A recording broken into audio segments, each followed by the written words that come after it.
Now that we've talked about the various components of the cryptocurrency markets, we talked about some of the different alternative digital assets to Bitcoin. We spoke a little bit about decentralized finance. We spoke a little bit about NFTs. We've spoken about blockchains. We've spoken about the underlying technology of cryptography and distributed ledgers. Now let's look at the cryptocurrency market and the crypto market as a whole, and let's look at some of these numbers to help understand how big the market actually is. So according to coinmarketcap.com, which is one of the most trusted analytics companies that deals with the cryptocurrency space and overall market caps and the size of these projects and companies, according to coinmarketcap.com, 46 million Americans at least own a piece of Bitcoin. That brings it up to about 17% of the American population at least owns a piece of Bitcoin. But we believe that the number is a little bit lower, that 46 million might be the amount of people that have ever transacted Bitcoin in the United States. But it's hard to believe that 46 million Americans own a piece of Bitcoin. But we're just going to go ahead and trust CoinMarketCap for the sake of this and say 17% of Americans own Bitcoin today. But less than 1% of the global population owns Bitcoin. So what's important to understand is this is still a very young technology. So the easiest way to understand something like innovation and adoption being how many people actually start to use a certain technology, let's compare Bitcoin to the internet. The internet is also a distributed system that's spread geographically around the world where users from that system can all interact in a borderless and secure way. Or something like electricity. So electricity was first founded 1882 when Edison did his experiments. Today, around 90% of the world has electricity. There's still anywhere between 10 to 15% of the global population that's living without electricity. That's almost 150 years later. We still haven't gotten to more than 85 or 90% of the population that has electricity. Let's take something like Wi-Fi, which was publicly available internet that was available to the market. Today, about 59% of the global population has Wi-Fi. So there's still about 41% of the global population that's living in a world that's not connected to the internet. And so if we think about this rate of adoption, Wi-Fi comes out in 1997. We're about 60% adoption today. Smartphones come out in 1992. We're about 50% adoption today. Electricity comes out in 1882. We're about 90% adoption today. And so these things take a lot of time to really gain speed and to really become publicly available in a way where it's easy, cheap, and convenient for the average person to start using these things. So for example, if Wi-Fi was first getting developed and there's only a few people that have computers, then none of the work was really being done on computers. So it's not important for everybody to make sure they had one at home in order to do their work. But once times shifted and all the work shifted to the computer, individuals found themselves having to transition over to this new system, which was new and they had a learning curve that they had to go through. So the crypto adoption is about the same. It's a technology that's very recent. The ideas came out in the 80s and 90s, but the real implementation didn't come out until 2008 when Satoshi Nakamoto released the Bitcoin white paper and the first transaction was done. So we're about 13 years into the development of Bitcoin and the development of the crypto space in general. And if we'll be completely honest, before 2016, which was about 5 years ago, there really wasn't a crypto market at all. So this is really a new advent and it's coming at us faster than everything else. Smartphones were invented in 1992.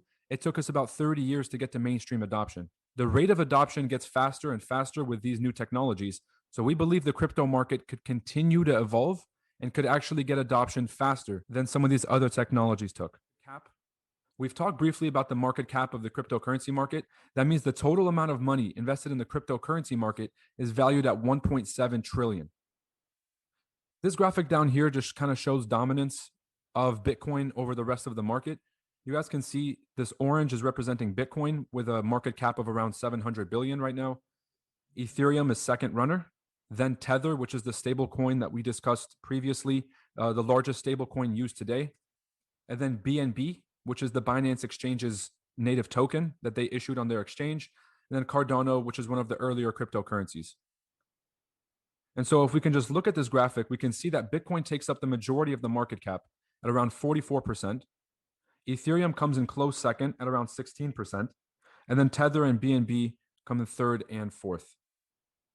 Now, at the time of this recording, the cryptocurrency markets are in a bit of a dip. So what we calculated was that Bitcoin had a market cap of 700 billion at the moment. At its peak, at the beginning of 2021, the market capitalization reached as high as 1.15 trillion. 1.15 trillion. So there was $450 billion of market cap that got wiped from Bitcoin in the span of only 2 months. But we're confident that if you're watching this video in the future, that the price will have returned back to its normal value and the market cap will have surpassed the $1 trillion again.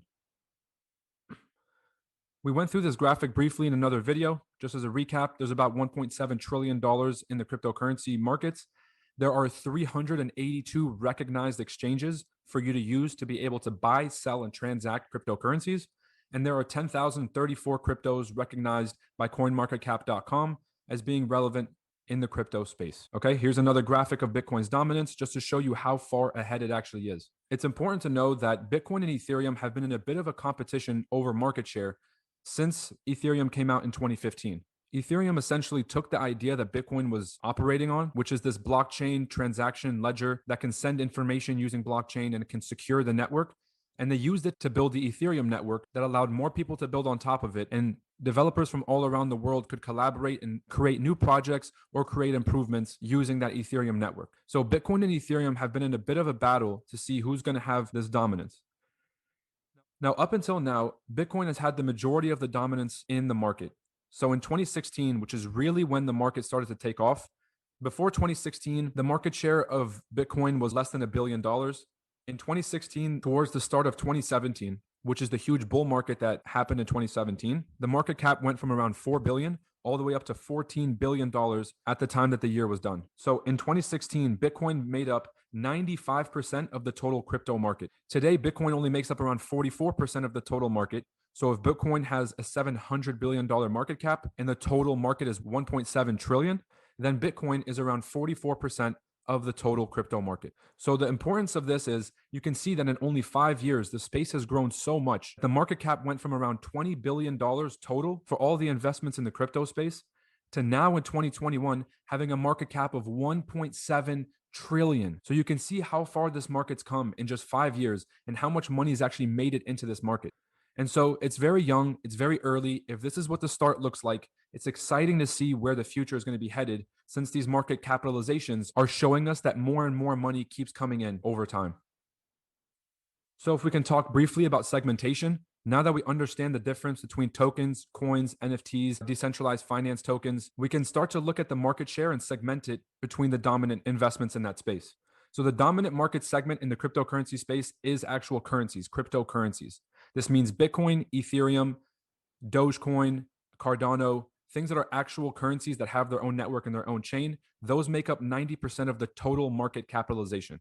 New sectors like the decentralized finance tokens, which are allowing smart contract applications to run on their own networks, those are coming up. They're coming up fast. Those valuations are starting to get bigger and bigger. So it's very interesting to see that, maybe in 4 or 5 years we come back and this white space right here is probably halfway or maybe a little bit, like a quarter of the way.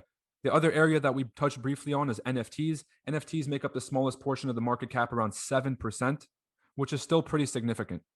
But I'm confident that over time we will see these change a little bit and they'll get more even. So there's going to be enough money going into the cryptocurrencies, but there's also going to be a lot of money going to these new projects in the decentralized finance and the non-fungible token space. So just to recap the crypto market, about 70% of Americans are suspected to own Bitcoins. Remember, it's almost impossible for us to prove if that number is true because the wallet addresses and the wallet names are all anonymous. So just because we know how many wallet addresses exist, we don't actually know who owns those addresses.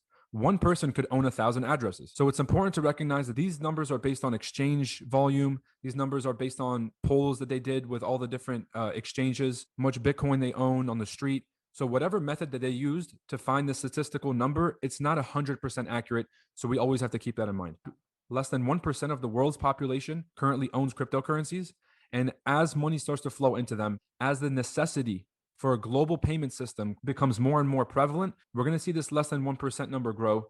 But once we see central banks start to put money into this market, these numbers are going to get significantly larger. We talked briefly about the market capitalization of the crypto market, which is about 1.7 trillion. That's basically the overall size of the crypto market today based on the valuations of those different coins, tokens, and everything else. We talked about market share, how Bitcoin dominates 44% of the market share. Ethereum's coming in close at about 16 or 18%. Then it's Tether, Binance, and then Cardano. We touched briefly on how many projects there actually are. There's 10,030 recognized crypto projects, and there's 382 recognized exchanges currently in operation in the crypto space. We talked about the insane growth of the Bitcoin dominance from 2016 to 2021. In only 5 short years, we went from a total market cap of 20 billion to over 1.7 trillion dollars in 2021. And we gave a brief look into the segmentation of the crypto market as it stands today. So cryptocurrencies, which are those large players like Bitcoin, Ethereum, Cardano, Doge, those make up 90% plus of the total market cap today. The space that's coming up hot is that decentralized finance space, where those decentralized finance tokens are creating new applications and new ways to use the blockchain for us to create secure and reliable ways to transact information and money. Next is the NFT space, which is new technologies being created on top of the Ethereum network that create unique identifications for certain images and property. So that space is going to get larger as people start to understand the applications and more institutions start to use it. So that's a brief look at the crypto market today. It's important to understand the larger picture before we dive in and look at market cycles, because understanding the landscape that you're playing in allows you to make more informed decisions. So if you know that the largest players in the cryptocurrency game are the currencies, like Bitcoin and Ethereum, then maybe those are going to be around for a while. And maybe based on that growth, we can look to take advantage of that opportunity in the future.